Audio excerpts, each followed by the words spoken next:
So, yeah, we're going to talk a little bit about JavaScript, open source, IoT. We're also going to take some questions. So, what I would love for you to do is just send me messages through the Collision app. Just send me your questions, and once we get toward the end, we'll just start grabbing some and take some of your questions. So, with that, yeah, I'm Kris Borchers. I'm the executive director of the JS Foundation. We are a nonprofit trade association that supports a number of open source JavaScript projects. So if you're familiar with JavaScript, you probably know a lot of the projects we support, everything from Webpack to ESLint to Lodash to jQuery, a whole bunch of different projects that you probably use. And so with me, I've got Kris and Jim. So I guess, Kris, why don't you introduce yourself? Sure. My name's Aniszczyk.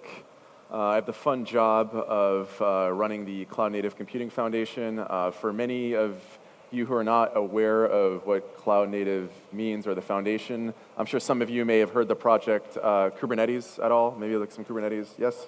Yeah, woo! We got some in the audience. But essentially, it's the foundation behind Kubernetes and related projects.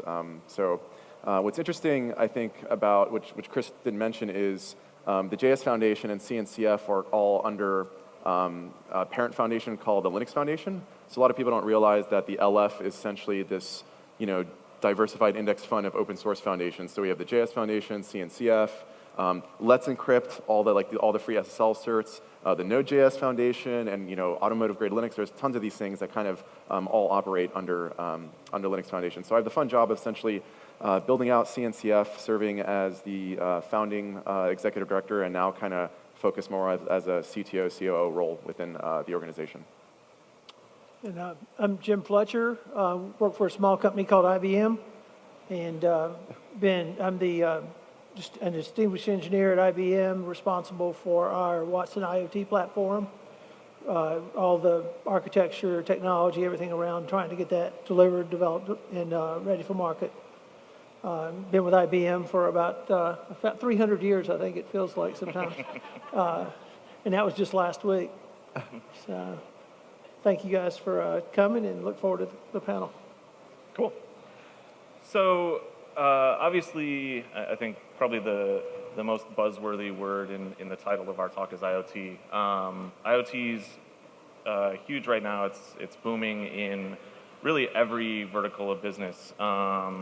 I mean, the growth in IoT is just crazy right now. Just some stats that I pulled down, like Gartner says there will be 8.4 billion connected things in 2017, which is a ridiculous number. And Cisco says that by 2020, half of all connected devices will be IoT devices. So that definitely presents some challenges. So things like trying to standardize communications or how these devices interact. There's a bunch of different organizations out there trying to do that, like the OCF, IIC, even the Linux Foundation just launched Ajax Foundry. So there's a lot of organizations trying to figure that out, and it kind of reminds me of that XKCD comic where there's 14 standards, and so the developers just say, we're going to create a standard that will unify all of these, and now they have 15 standards. It's kind of that situation right now. So another challenge it also presents is companies that aren't traditionally software companies are now having to almost become, at least part of their company, become software organizations to handle all of this data that's being created by IoT devices and actually be able to use that data in a useful way. So with that, I mean, I think open source in general provides a lot of opportunity there. It provides a way to have code and developer experiences drive the standard rather than organizations just trying to come up with some standard and then force it on developers. Another example or opportunity I think is in JavaScript, and that's obviously where I come in and my interest. JavaScript is kind of seeing this explosion in the IoT space. It's actually going everywhere. I mean, obviously now JavaScript has a home on the server in Node, and between some of the projects we have, like JerryScript, which gives you a fully featured JavaScript engine on small microcontrollers, all the way up to Node-RED, which is a way to map out your data flows for your IoT applications, and that can run on the edge, all the way up to JavaScript-based applications running in the cloud. JavaScript kind of can give you that end-to-end story, and especially open source JavaScript, there's a lot of solutions coming about that you can build your companies and your products on top of. So with that, I'll stop talking and have these guys answer a few questions. So, Jim, so as IBM sort of dives further into the IoT space with things like your IoT platform and Watson, where do you see open source's role in that, and specifically even maybe JavaScript, open source JavaScript's role in IoT? Yes, so I'll start with kind of the general statement around open source. When you look at IoT, we're in kind of a marriage of the old and the new right now. So there's lots of legacy protocols that have been out there, have been forever, and a lot of those protocols were actually driven by limitations like the wiring the protocol had to flow over, or the types of equipment, the processor speeds and everything about it. And so you can't just throw all of that old legacy stuff away and magically say it's all going to be new.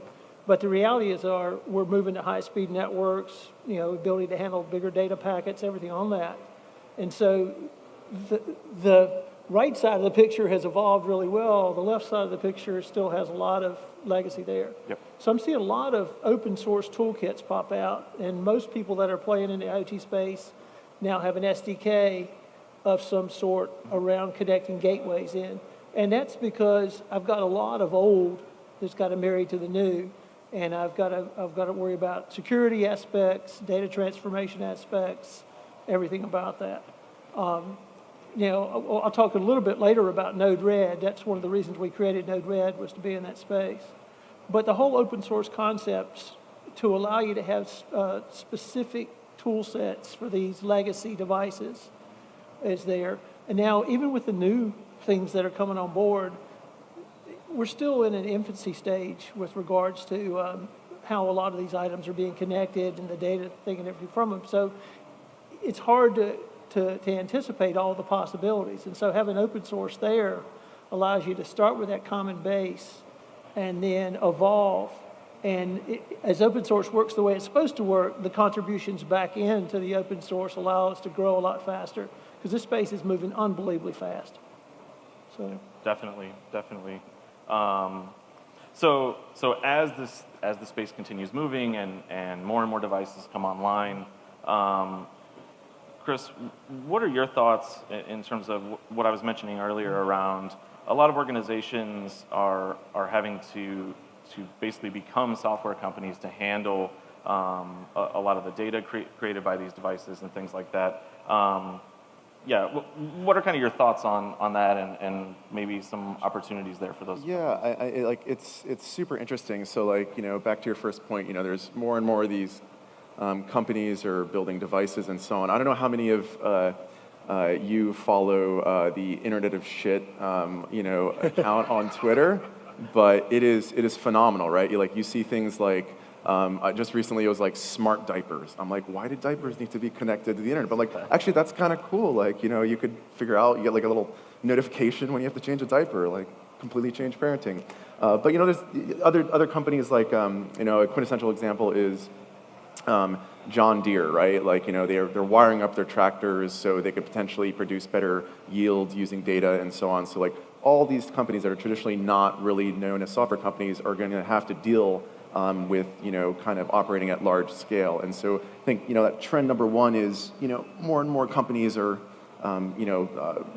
building out these IoT platforms and kind of need to understand how to operate them at scale. And the other kind of trend is these things produce a ton of data, right? Like, it's a phenomenal amount of data that can be produced from an IoT device, whether it's like, it could be something in your car or your fridge and so on. So these companies have to go store this information and then, figure out how to process it, extract value out of that information potentially. So I think that's, really the second trend. I think the final trend that's kind of interesting in the industry for me is a lot of what I call internet scale companies are opening up kind of how they run their infrastructure. If you look at, a lot of people are familiar with Netflix. I'm sure a lot of people love good old Netflix shows, but Netflix, what people don't realize, Netflix has open source pretty much almost all the software they use to run Netflix itself. Because they're not really traditionally a software company, right? Like they're there for content, right?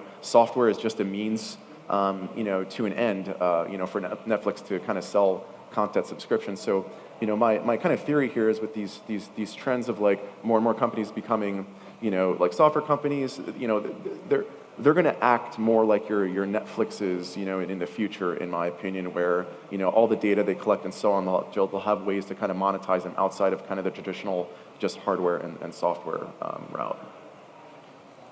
Yeah, go ahead. Just to add to that, I think this is one of the reasons you're seeing folks like IBM with the Watson platform come about is because these companies aren't used to developing software, period, and now you're asking them to develop software at massive scale. And so with platforms from IBM, from Amazon, from Microsoft, it's kind of the three leading ones, you can focus on building out your industry solutions with your domain expertise and not be focused on being plumbers. So. Yeah, definitely. And I guess along those same lines, in terms of sort of architecting those applications and sort of figuring out how to be a software organization, another buzzword we can throw into the conversation is serverless. I know, especially in the JavaScript space, serverless is big. It's kind of the default language that people go to, and I know CNCF is impacted or interested in serverless. So kind of what do you see there? Yeah, serverless is definitely on my mind since there was a conference in Austin where I'm based off called Serverless Conf just last week. But first of all, it's unfortunately it's a terrible marketing name because there are servers obviously behind all this stuff. It's just how it works. I think really the concept is that you don't really have to necessarily worry about servers. So like serverless is all just essentially, you write some functions. You don't have to worry about how things are scaled out. It's event-driven, kind of where this is how the JavaScript, comes in here. And the billing is essentially your billed per like usage, essentially per function call or something. So that's all really serverless is. And from my perspective with my CNCF hat on, I see a lot of companies taking a liking to serverless approaches because they don't have to really necessarily worry about the infrastructure. A lot of the technology out of CNCF is actually underpins a lot of the popular serverless platforms out there from Azure Functions, Google Cloud Functions, AWS Lambda. So a lot of technology we built within CNCF helps underpin a lot of that. And what's interesting is the common thread amongst all these kind of major serverless providers is JavaScript tends to be like the default and de facto language that you're introduced, at least when working with serverless. Obviously, you could use other languages, but JavaScript is usually there at the forefront, which is kind of fascinating. And I don't know if you heard the news lately. You probably added it being head of the JS Foundation. Is I think it was like Stanford or something is now doing like introductory. Your first kind of computer science course is JavaScript as an option. Yep. I'm like, that is insane, but okay, we'll see how it goes. So. Yeah, no, I definitely heard that. And there's entire curriculums. Khan Academy, their CS curriculum is all based around JavaScript, and should make students suffer with like Scheme or something or Lisp to start. So, I guess to maybe kind of circle this back a little bit. I'll start with Jim, but this is kind of a question for both of you. So where do you see open source and JavaScript, or what advantages do you see in using open source software, and especially JavaScript, in the enterprise or startup space when you're trying to either get into sort of the IoT world or scale your existing IoT solutions, what role or what advantages do you see coming from open source and JavaScript? Yeah, in having been in kind of in the computer science area for many years, I've watched the transition from everything being 100,000% proprietary to why open source to I tell my guys now, why not? Right? And so we lead with, is there open source out there that makes sense? And think of it as more of a jump starter, right? I've got to write the same thing that the open source does. And the open source isn't the differentiator, the open source is the core, right? Pick whatever function you're looking at. It really gives me that base around which to build and to build my differentiator. So if I've got X hours of programmer time, why do I want to spend that on doing the same thing that everybody else has already built? And there's enough open source out there now to cover so many of these different areas to get you jump started in different areas, whether it's, around storage technologies or, even little simple routines that you can go find. And so I know it's not politically correct, but my words are steal first, develop second, right? Go find it. Go find what's out there and use what somebody's developed, legally, of course. Sure. But it just makes so much more sense from an efficiency standpoint. And when you look at a lot of the successful open source projects and how much they've brought this world forward, I mean, part of the progression we're on, the speed we're on, is purely because open source has allowed us to escalate the speed that we can develop at. No, I mean, I absolutely echo your sentiments there. I mean, with my infrastructure hat on, JavaScript's unique where, historically it was known as kind of a, front-end focus, technology, but, there's now multiple communities that have sprung up. There's the Node.js effort, all focused on server-side stuff. You have a lot of the serverless stuff that I mentioned is all heavy into JavaScript now. So, you're able to take advantage of kind of, one language across all these different mediums, which I think is kind of a unique thing. And I think open source helped essentially enable that ecosystem. Very cool. So we've got a few minutes. I got a few questions already. And definitely, if you have questions, throw them our way. Let's see. Let's grab this one. So, Have you got the one I sent you? no. The seeded questions, yeah. So this is from Kevin. Kevin asks, so what are your thoughts around security, and how does that play into IoT when using JavaScript? So security and the word critical come into mind because when you look at most of the things we're linking with IoT, they're either things that have never been linked before or they were linked but with a firewall of sorts between them. Take a lot of the legacy building control systems and things. There was a group that maintained them. That group normally sat in the basement of the building kind of thing, and so there was isolation. So, security by obscurity basically was the rule. Now that I start connecting them, there's kind of two phases in the connection. There's one where I get data from them, and I can kind of police them off. And with that level, I've got to worry about is somebody spoofing my data, right? So I think it's the thing I'm talking to, but it's not. But that's not as critical as when I actually now start having to send data back down to that device. You also need to worry about more than just the connection to the thing, but is the thing in the location you think it's in? And I use an example of a stoplight at a street corner that's connected, and I'm directing traffic based on it. Well, not only do I need to know what street corner it's really at, it's still the same identification number, but somebody moves it to another street corner, or they flip it 90 degrees, it has totally different meanings. And so there's so many different aspects of security. I think JavaScript neither introduces more concerns or removes more concerns around it, but security in IoT is amazingly critical, and I think it's still being overlooked by most people, the challenges and the potential risk that you get when you start connecting things in. That doesn't mean we shouldn't do it. Right. It just means we've got to be aware of it, and we've got to know what the risks are and be able to manage those risks when they happen. So. Yeah, no, it absolutely terrifies me in many ways. Like with my engineering hat on, it's, I don't think people realize that, all this information being collected, could potentially be used in interesting ways. So it's like it's kind of the duality of like security and privacy, right? So what prevents my thermostat data being shared with other companies and having them target that? Like, there are all these crazy things that kind of pop in my head that I worry about. So just to throw a little pitch in, there's a book called Future Crimes. It's a real easy read, and it just, when you read it, it just brings some of this back to make you think about it. Recommend it to anybody. It's out on Amazon. But it just kind of draws in the fact that when I have a piece of data A and a piece of data B, no, you can't tell any insights. But when you put those together, the number of things that you can determine about somebody or something is massive. So Definitely. And that's why my wife won't let me have an Echo at our house. No thermostats. Let's see. So this is a little bit more general IoT question. So they're asking, one of the challenges with IoT is connecting devices when we have so many protocols that solve different needs such as Z-Wave, Zigbee, Wi-Fi, Bluetooth. When will the community see a convergence in technology so that connecting becomes easier? So another case of being an old guy.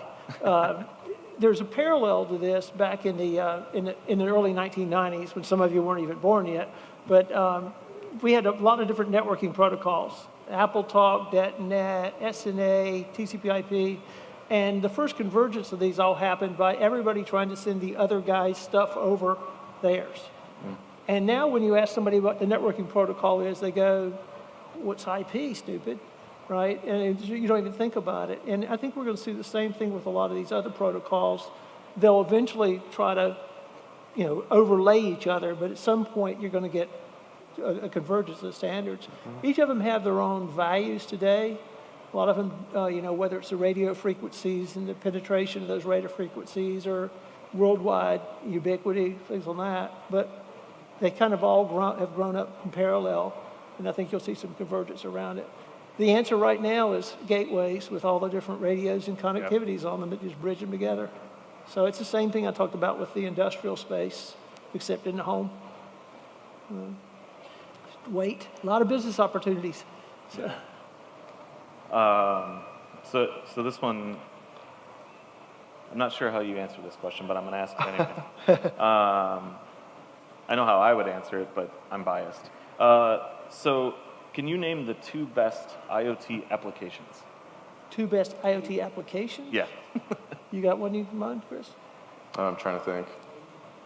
So You can't name your own projects. Well, right. So I mean, I guess. How about we'll ask you, what are the two best from your perspective? Well, so I guess it depends on your definition of application. Yeah. And best.